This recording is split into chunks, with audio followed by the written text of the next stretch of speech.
네, 정치 현안을 품격 있게 토론하는 품격 토론입니다. 네, 품격 있는 두 분 모시겠습니다. 김영우 전 의원 모셨습니다. 네, 안녕하세요.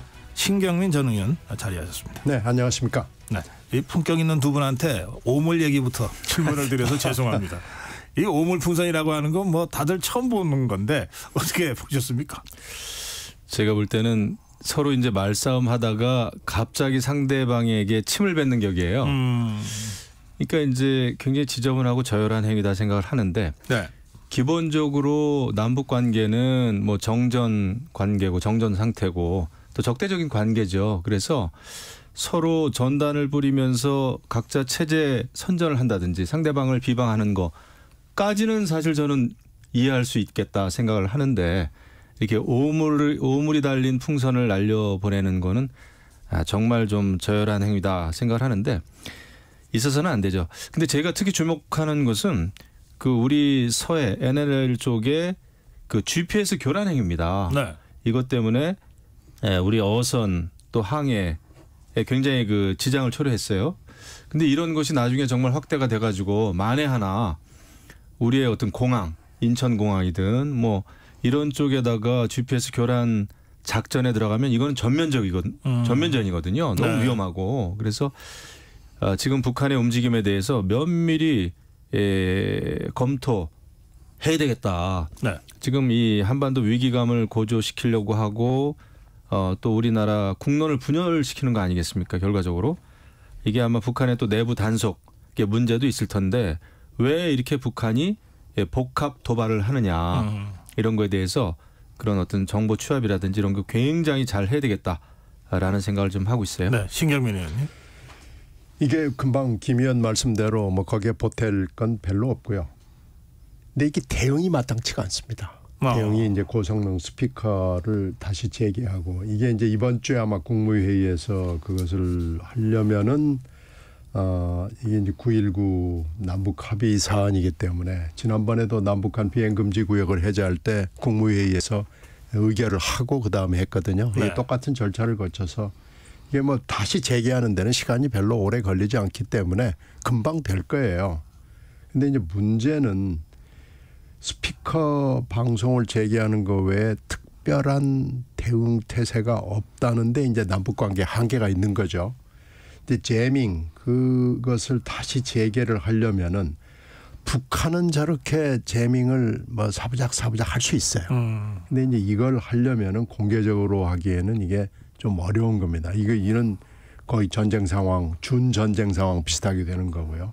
사실 이 적대적 관계에서 정보전으로 제밍을 하는 경우가 있습니다. 그래서 상대방의 무기를 무력화시키기 위해서 하는 경우는 있습니다. 가령 미중 간에도 갈등이 있을 때 갑자기 중국의 무기가 무력화되는 경우가 있어요. 그게 이제 미중 간의 정보전이거든요. 근데 이걸 서로 알면서도 얘기를 하지 않습니다. 그건 좀 창피한 대목도 있고 그러기 때문에요. 근데 우리의 그 전자전 능력으로 봤을 때는 얼마든지 할 수 있죠. 근데 이제 이것을 하게 되면은 준전시 상황이 되기 때문에 할 수가 없다는데 이제 문제가 있고요. 국제법상의 자위권을 인정하지는 않습니다만은 아주 제한적으로 상호주의하고 비례성의 원칙은 작동을 하거든요. 네. 그러니까 우리가 이제 이 정도를 할 수 있거든요. 그리고 북풍은 사실 겨울에 많이 불고 봄, 여름, 가을에는 그렇게 많이 불지는 않는데 북한이 아마 기류 동향을 잘 보고 있다가 절묘한 타이밍에 보낸 것은 맞는 것 같아요. 근데 우리가 그렇다고 해서 또 똑같은 일을 해야 되느냐라는 문제가 있고 제밍의 문제는 아까 제가 지적한 그런 문제가 있고 이러기 때문에 우리의 대응이 매우 않다. 제한적이다라는 것이 남북한 관계의 현실입니다. 네. 정부가 감내할 수 없는 북한이 감내할 수 없는 조치를 취하겠다고 하고 나서 북한이 일단 더 이상은 안 보내겠다 당분간 뭐 좀 이렇게 지금 하고 있어서 이 상황은 조금 더 지켜볼 필요가 있겠습니다. 네, 역시 근데 대북 확성기 가동하겠다고 하니까 북한이 조금 꼬리를 내리는 것 같긴 합니다. 네. 그러니까 과거에도 그 북한 그 목함질에 도발이 있었을 때 우리 쪽에서 대북 확성기 그거를 이제 가동하겠다 이래가지고 결국 북한이 굉장히 저자세로 나왔거든요. 예. 그러니까 결국은 북한은 체제 유지가 가장 중요한 목적이기 때문에 그거에 대한 우리 쪽의 어떤 공세 이런 게 때로는 필요할 것 같습니다. 이런 정도 상황이라면. 북한에 가서 보면 우리 스피커 성능이 월등하게 좋아요. 아, 그렇습니까? 네, 그러면 저쪽 스피커는 아무리 고성능을 데려다 놔도 잘 안 들리거든요. 네. 더군다나 우리는 굉장히 또 소프트웨어가 많아요. 하드웨어도 좋지만 우리 노래가 있잖아요. 네. 뭐 그래서 거기 요새 USB나 CD 때문에 굉장히 많은 또 홍보가 돼 있기 때문에 우리는 프로그램이 많습니다. 그리고 성능이 하드웨어가 뭐 압도적으로 우수하기 때문에 이거 굉장히 무서워합니다. 그러니까 확성기 방송이 상당히 강력한 대응 수단이 될 수 있다. 그러면 두 분 다 같은 말씀이십니다. 자, 다음 이 정치 현안으로 좀 가보겠습니다. 국민의힘 워크숍에 윤석열 대통령이 참석했습니다. 신경림 의원님 어떻게 보셨습니까? 글쎄 지난번에 이어서 지금 연이어서 하는 거니까 대통령이 갈 수는 있죠. 가지 말한 법은 없습니다. 그런데 지금 총선 패배라는 아주 성적표를 받아들고 그게 지금 다 기억 속에 있는데 가서 분위기를 띄우기 위해서 갔다. 저는 좀 이번에 안 가는 것도 한번 생각해 볼 만했고요. 간다 하더라도 뭐 어퍼컷 세레모니 뭐 똘똘 뭉치자 우리는 하나. 메시지 관리도 좀 잘못하지 않았나 싶어요. 갈 수는 있지만 간다고 하더라도 대통령이 이 시점에서 그렇게 하는 것이 과연 정치 지도자로서 맞는가. 이게 국민들이 지금 회초리를 들고 몽둥이를 들까 말까를 고민하고 사실은 몽둥이급 회초리거든요. 이런 상황에서 이렇게 하는 게 저는 그 정치 메시지 관리에서 네. 그렇게 썩 성공적인 것 같진 않습니다. 네, 김영우 의원님. 뭐 저도 여당입니다만은 좀 비슷한 생각은 하고 있어요. 그러니까 대통령이 여당의 의원총회, 의원 그 단합대회 연찬회에 가는 거는 괜찮습니다. 그리고 단합을 충분히 요구할 수 있어요. 하지만 대통령의 메시지는 시간과 장소와 관계없이 결국은 대국민 메시지입니다. 어디에 가서 어떤 얘기를 하든 모든 국민들을 향해서 메시지를 내는 거거든요. 그런데 단합을 강조하는 건 충분히 이해할 수 있습니다만은 우리가 왜 단합을 해야 되는지, 왜 지금 국민의힘이 이런 그 평가를 받았고 왜 총선에 패배했고 앞으로 국민의 고통을 덜어드리기 위해서 우리가 이렇게 단합을 해서 이렇게 변화하자라는 것까지 국민들에게 전달이 돼야 되는데 그냥 똘똘 뭉치자, 단합하자라고 하는 거는 일반적인 국민들의 눈높이에서 봤을 때 굉장히 부족했다. 그래서 메시지 관리를 잘 해야 되고 그리고 차라리 이런 거 그냥 뭐 술 마셨다 뭐 했다 이런 게 다 이제 밖으로 공개가 됐는데 결국은 사진도 다 나오고요. 차라리 문을 걸어 잠그고 정말 대한민국의 앞날을 위해서 대통령과 여당 국회의원들이 정말 토론을 했다라는 뉴스가 나왔다면은 그 다음 주에 대통령 지지율이 2~3%라도 올라갔겠죠. 그런 면에서 메시지에 더 신경을 좀 써야 되겠다 생각합니다. 네.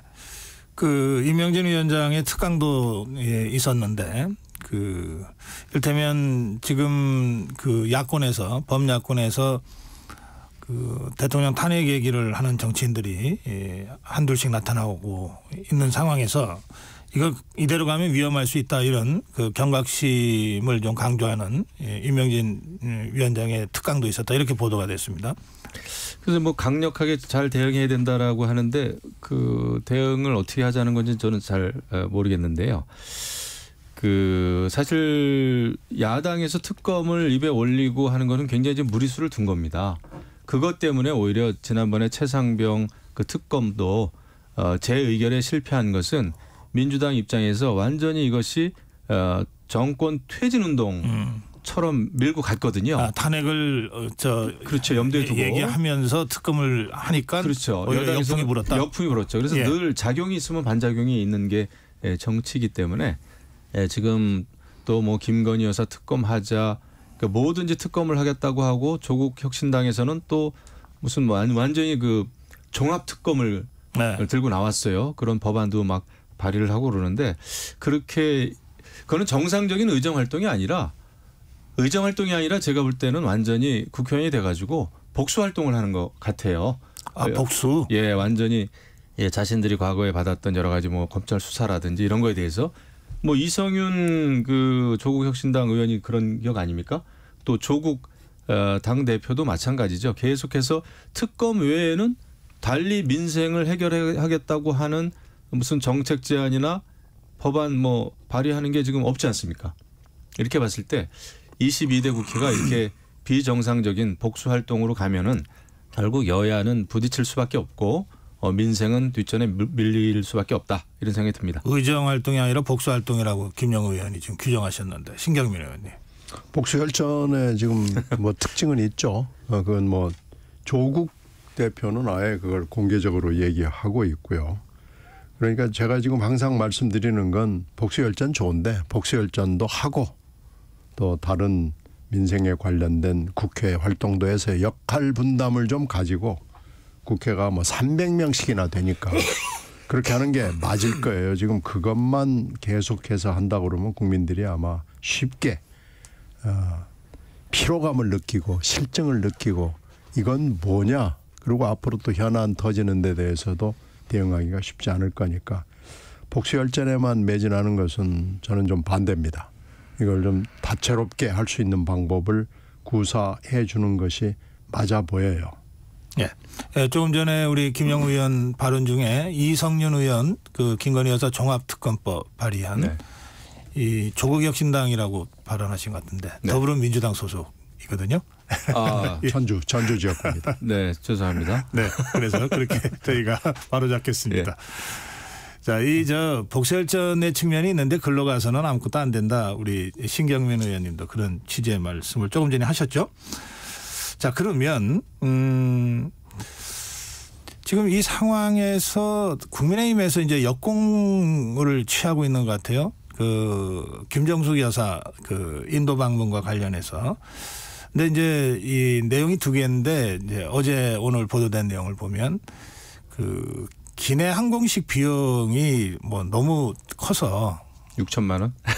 예. 그 계산해 보니까 4끼를 먹었는데 1인당 170만 원 수행은 다 포함해서 이거 하고 그다음에 실제로는 이제 문재인 대통령이 최초의 그 영부인 단독 외교라고 이제 회고록에 썼는데 그런데 실제로는 당시 문체부 장관 도정환 장관의 특별 수행원 자격이었다는 거예요. 공식적인 그 이건 어떻게 봐야 됩니까, 신경민 의원님? 이거 뭐 계속 이렇게 가서 뭐 하나씩 해가지고 하는 것이 저는 일단 맞아 보이지는 않아요. 네. 근데 이게 지금 신남방 정책하고 관련이 있습니다. 문재인 정부가 들어서면서 계속해서 아주 굉장히 중요한 외교 정책 중에 하나로 신남방 정책이 있고 그중에 키 국가가 사실은 인도, 베트남, 인도네시아 이런 나라들이거든요. 네. 그 인도와의 관련을 어떻게 하면 증진하느냐라는 것이 굉장히 국가적인 거의 뭐 반공개 또는 뭐 반비공개 뭐 이런 정도였어요. 그런데 이제 여기서 하나 잘 지적되지 않는 것 중에 하나는 문재인 대통령의 고향이 경남이잖아요. 네. 이 경남 분들의 그 일반적인 특징 중에 하나는 가야 시대에 대한 굉장한 애착이 있습니다. 근데 이제 우연인지 뭔지 모르지만 가야 시대 때 인도와의 교류가 있다는 것이 그건 뭐 역사에 기록이 돼 있는 거니까요. 이야기죠.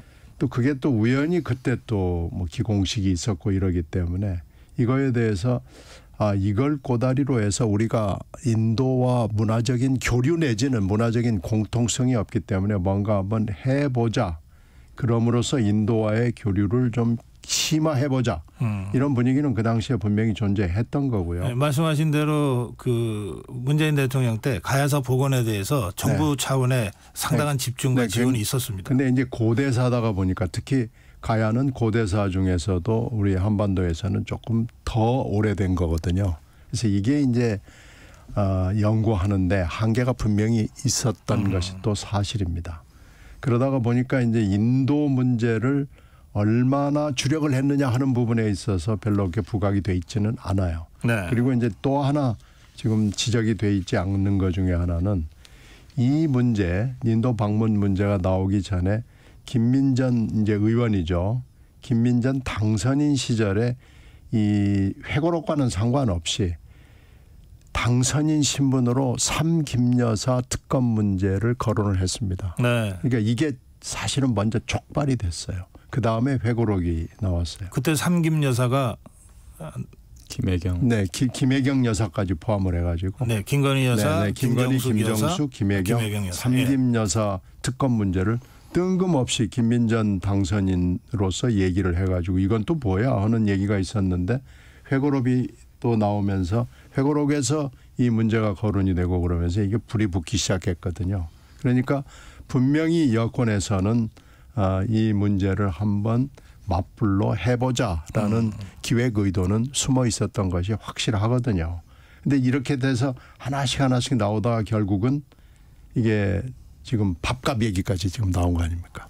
근데 이 밥값은 이것도 뭐 조사를 하면 또 할 수도 있겠지만은 이렇게 되면은 한인도 관계 내지는 인도 정부에 대한 것은 외교적으로 염두에 두고 그게 여권이건 야권이건 일을 진행하는 것이 저는 맞다고 봅니다. 네. 과연 이렇게까지 하는 것이 맞는 것인지는 한번 생각해 보고 일을 하는 것이 저는 맞다고 봅니다. 그래서 이 문제는 좀 뭐 여러 가지 지금 문제들이 막 나오는데 좀 한번 호흡을 가다듬고 여야가 한번 생각을 해 보시는 게 어떠냐라고 제안합니다. 네.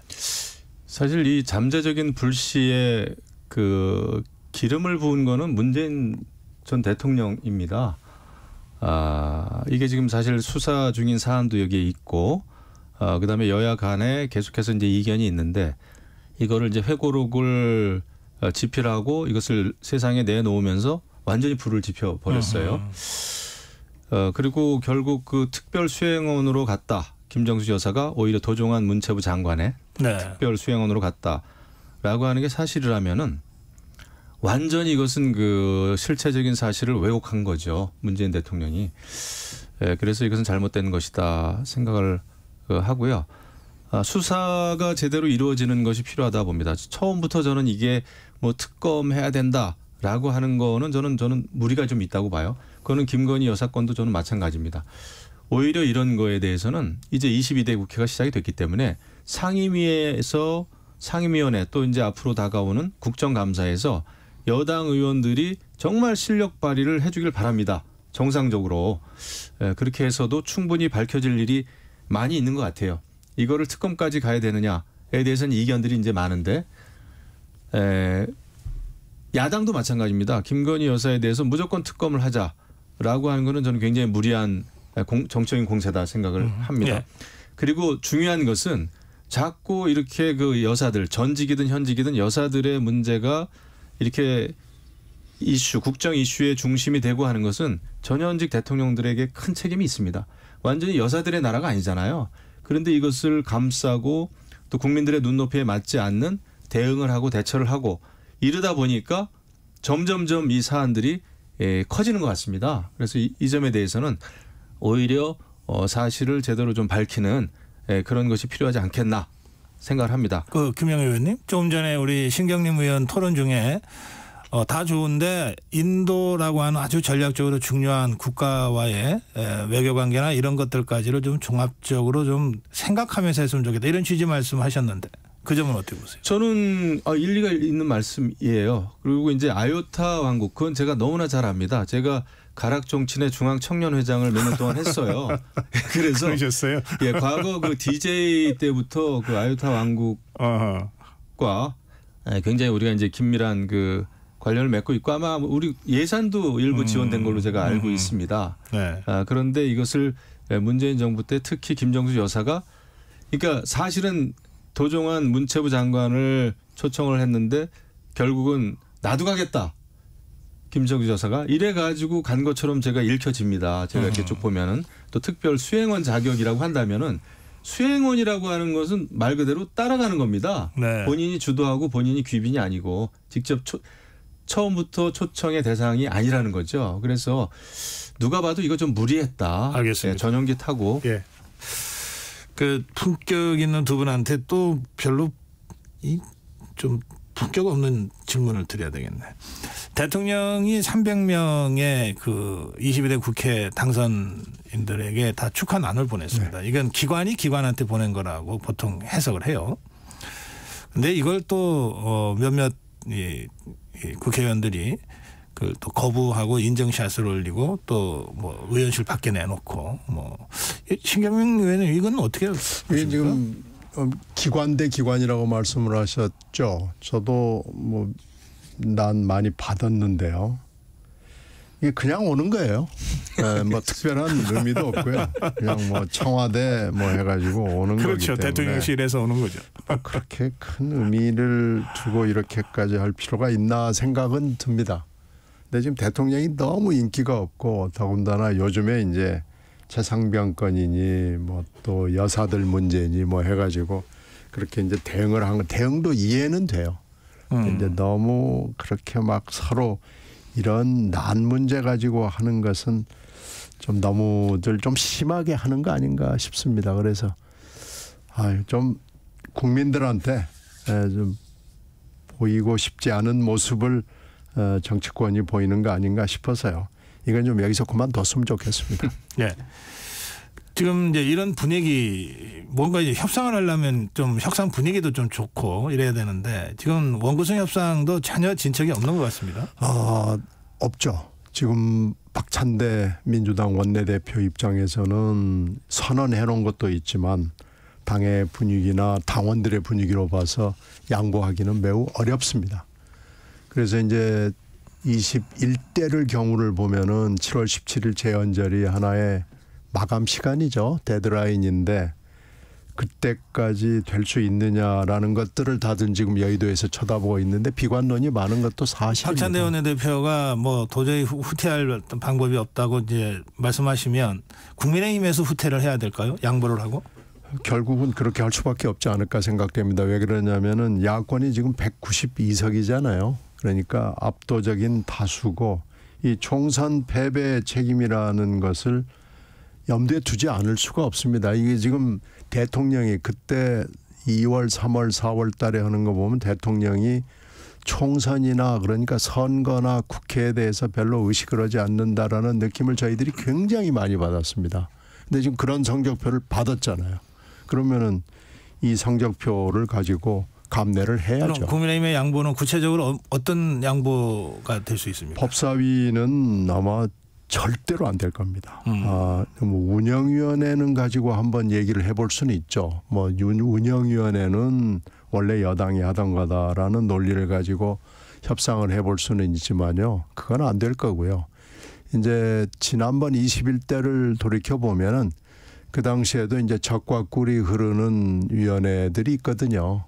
이제 그런 데를 놓고 딜을 했거든요. 근데 그것도 이제 그때 분위기상으로 안 돼가지고 1년 후에야 뭐 겨우 이제 협상이 되고 뭐 이런 적이 있는데 그때도 지방선거 서울과 부산시장 패배라는 성적표를 가지고 민주당이 양보를 한 거지 그냥 양보한 건 아니거든요. 근데 지금 선거가 없습니다. 전반기 국회 동안에는요. 그런 걸로 봐서는 이번에는 국힘당이 별로 레버리지가 없어요. 그래요? 협상의 예. 카드가 없습니다. 물론 국민의힘이 지난 총선에서 패배한 죄는 크죠. 그렇다고 하더라도 의회 민주주의, 의회주의가 여태까지 그 정착돼 왔고 물론 지금 많은 문제가 있습니다만은 그래도 의회 내에서 쌓여온 그런 그 관례는 지켜져야 된다 생각합니다. 그게 무너지면은 정말 그렇지 않아도 여야가 강대강 대치하는 상황에서 끝이 없는 갈등으로만 치닫게 될 수밖에 없다 생각을 하는데 지금 아무리 민주당이 총선에서 이겼다고 하더라도 다수당 마음대로 이런 그 원구성을 한다 하면은 그거는 정말 정상적인 그 의정 활동이 되지가 않죠. 국회의장도 맡겠다, 법사위원장도 맡겠다, 운영위원장도 맡겠다. 그리고 안 되면은 표결로 이거 그냥 처리하겠다. 그거는 정말 안 되는 거죠. 그러면은 행정부를 견제한다는 기본적인 차원에서의 그런 그 삼권 분립에도 맞지 않는 것이고 그냥 민주당 마음대로 하겠다는 것이거든요. 그래서 이것은 이재명 당대표, 박찬대 원내대표도 정말 잘 곰곰이 생각해 볼 일이다. 네, 그렇게 알겠습니다. 다수당이 마음대로 계속하겠다고 하면은 나중에 지난 총선에서는 이겼지만은 나중에 심판을 받지 않을까요? 그런 생각이 듭니다. 예. 말씀 듣다 보면 두 분이 이 22대 입성해서 원내대표를 맡았으면은 협상이 잘 진척됐을 텐데 하는 기대를 갖게 되는데 현실은 좀 다른 것 같습니다. 다들 1호 법안을 준비하고 또 당론 1호 법안도 지금 제출하고 있는 상태인데요. 주목하는 어떤 1호 법안들이 있습니까? 신경림 의원님. 아무래도 특검이죠. 이번 22대는 뭐 특검으로 시작을 해서 특검으로 계속 지셀 것 같아요. 그래서 특검이 어떻게 될 것이냐가 관심거리고 민생 법안들도 뭐 내놓는다고 내놓습니다마는 글쎄 그게 별로 이렇게 주목을 받을 것 같지는 않고요. 아무래도 지금 세금 문제가 민주당이 일단 발화를 시킨 거 아니겠어요? 네. 그 세금 문제는 민주당이 발화를 시켰지만 지금 민주당이 숨고르기에 들어가고 있어서 그렇게 쉽게 여야 합의에 이르게 될 것 같지는 않습니다. 지금 뭐 세금 문제가 종부세 문제, 금투세 문제, 그리고 상속세, 증여세 문제까지 지금 중요 현안 세금 문제가 다 올라왔어요. 근데 이 부분에 대해서 민주당이 제안을 한 것도 물론 있지만은 이게 지금 여야가 대화가 원만하게 됐더라면 이것도 뭐 여러 가지 진전이 있을 뻔한데 지금 여야가 이렇게 대치 상황으로 가게 되면 이 문제도 그렇게 쉬워 보이지는 않습니다. 이렇게 먼저 불을 지폈다고 했는데 그러니까 어쩌다 지펴진 것 같습니까? 아니면은 나름 좀 전략 구도를 갖고 지핀 것 같습니까? 특히 종부세 문제는 보면은 20대 때부터 그 씨앗이 있었어요. 그런데 이제 이게 또 대선을 거치면서 종부세하고 재산세하고를 같이 통합하겠다는 윤 대통령의 대선 공약이 있었거든요. 그런데 지금 우연하게도 민주당의 지도부가 수도권 출신 의원들이 굉장히 많습니다. 네. 수도권 출신 의원들은 저도 수도권 의원으로서 저희 재직을 했습니다마는 이 종부세에 대한 압박이 굉장히 많습니다. 지역에서. 네. 예. 그렇기 때문에 지금 민주당 지도부가 거의 대부분이거든요. 수도권 출신이. 그러다가 보니까 이제 압박을 받고 종부세 알겠습니다. 문제를 어떻게 하느냐라는 것이 사실은 다음 대선에서도 네. 굉장히 많은 영향을 줄 것은 확실합니다. 예, 시간이 별로 없는데 마지막 발언이 되겠습니다. 지금 굉장히 실망스럽습니다. 22대 국회 1호 법원이라고 내놓은 것이 이 국민의 민생과 직결된 법안들이 거의 없고 특검 이런 거를 이제 법안으로 내놨는데 과연 민주당이 이 국민들의 민생에 대해서 정말 그 고민을 하고 민생을 위한 것인지 이렇게 완전히 특검 정당이 되겠다고 하는 거거든요. 그래서 이 정체성의 의심을 안 할 수가 없어요. 그래서 정말 앞으로는 좀 민생과 관련된 법안들을 많이 발의해 주기를 기대를 합니다. 예, 품격 있는 두 분과 토론했습니다. 예, 김영우 전 의원, 신경민 전 의원과 함께 했습니다. 예, 다음 주 월요일 두 분 다시 뵙겠습니다. 네, 고맙습니다. 고맙습니다. 감사합니다. 네, 전격 시사 2부 여기서 마무리하고요. 잠시 후 3부에서 다시 뵙겠습니다.